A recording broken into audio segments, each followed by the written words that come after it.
Hey guys. So I was talking to my daughter the other day about making plans, and she has everything mapped out. She said she wanted to get married at a certain age, have children by a certain age, own a home by a certain age. And I was explaining to her that I love that she has a plan. I think you should always have a plan. But I also want her to be okay if things don't go through with that plan, if you need to pivot, because that's been my entire life. I've had to pivot. Sometimes I thought I was on the right path because it was going good, so it seemed like this is what I should be doing. It's going good. And then it doesn't work out for whatever reason. So I remember feeling devastated when certain things didn't work out. She's going to have times where she's going to be upset. She's going to get hurt. I understand that. But when she was saying, first she had said something about marriage at like 24, and I was like, no. I was like, I'm not trying to be a controlling mother. 24 is young. I'm like, you're still making bad decisions. Your frontal lobe, what do they say, it develops at 25? Like, that's a bad idea. And I think that she just wants to be sure that she has this certain life by a certain time. And I'm like, you can plan for that. And you can go in that direction of the direction, like date with the intention of marriage and things like that. But again, I want her to live life, because once you become a wife and a mother, I've never been a wife, but I've been proposed to, been in serious relationships, have a child, and dated a couple people who had children, and it's a different life.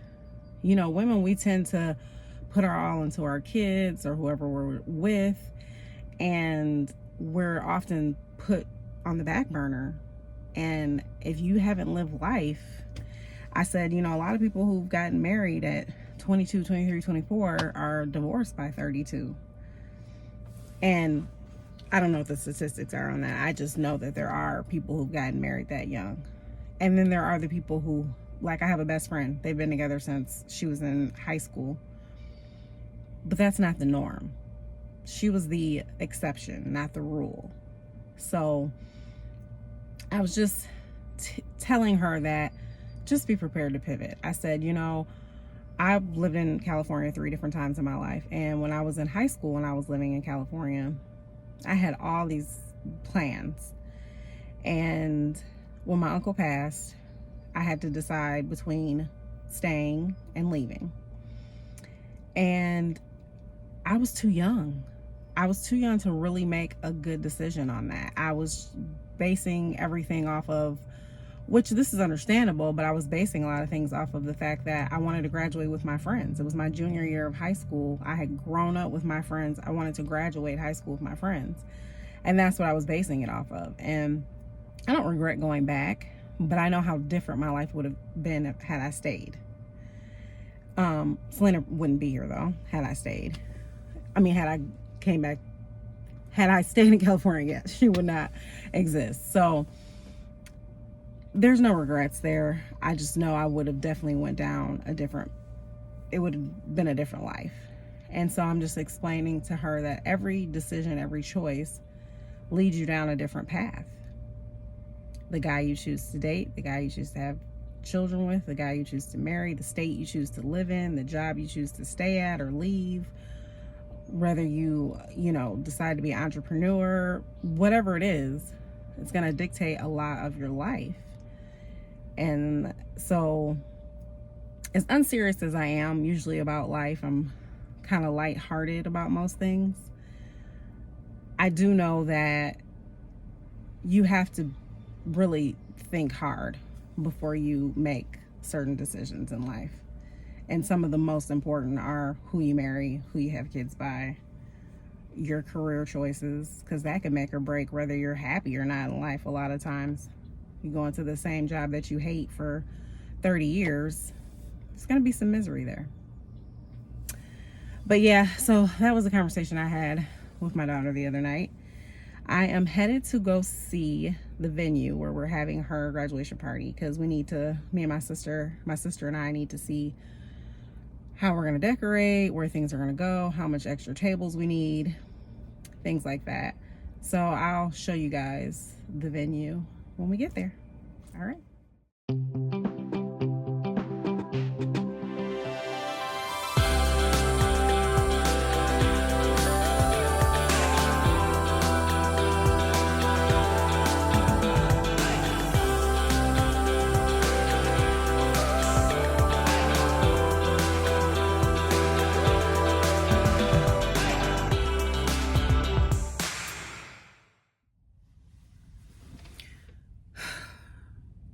So right before this, of course, that was a different day. I was recording, talking about how I'm telling my daughter how to pivot in life and all these positive things. And today I feel like I need to do a series on just whatever happens, happens, and I just don't care. I just don't care. I'm tired. Where is this attitude coming from, you say? Well, I don't know, I'm just aggravated. So I'm doing these boards, and I didn't buy them all at once because they were expensive and I didn't know how many I was going to need. So now I have to drive around to all these different places to find the same board because we wanted them to all be black.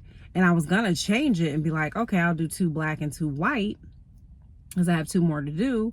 But I already cut out the outline for the pictures and it's white. So white on white, yeah, it's not gonna work. So I'm here at Office Max praying that they have one. Maybe there's a sale. Maybe I'll get lucky. Nope, not luck. Maybe I'll be blessed with a sale. Michael's, they're high. Even the sale, sometimes I'm like, yeah, this is high. But so I'm just aggravated by that. And then this morning, I feel like I have to threaten my child's life. Not literally. Well, I don't care what y'all think. Yes, sometimes you have to threaten her life because she's 18 now, so she's smelling herself. And I'm like, okay, I told her to put her stuff in the dryer. She already had to rewash something because she left it overnight.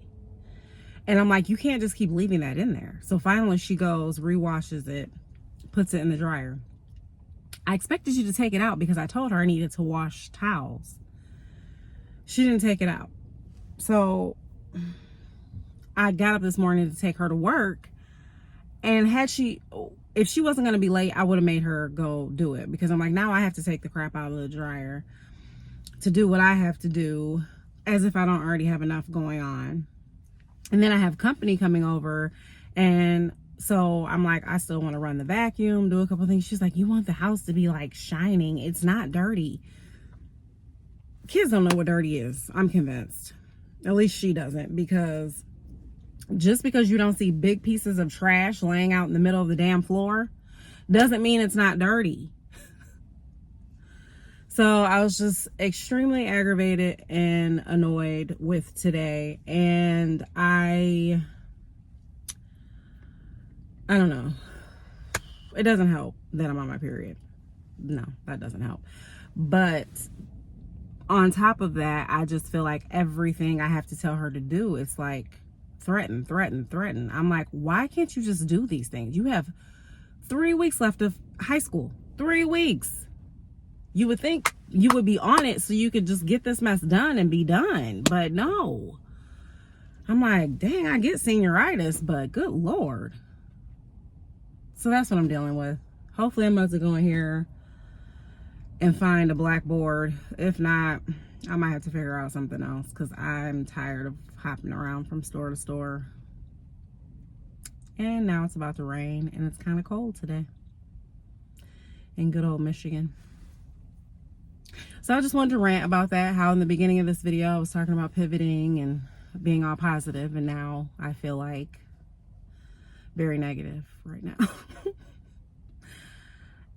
And I feel like I'm having hot flashes. It's very weird because it's cold outside, but I feel kind of hot.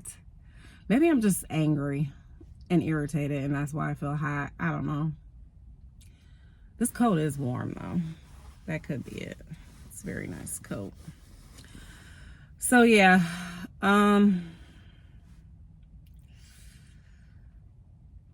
that's it. We'll see how this works out. Hope you guys are having a better Sunday than I am. I'm gonna be better though. I'm gonna take a hot bath today and relax. Like, this is not gonna be my entire day. It's just a crappy morning. All right, I'll see you guys next time. Hit like.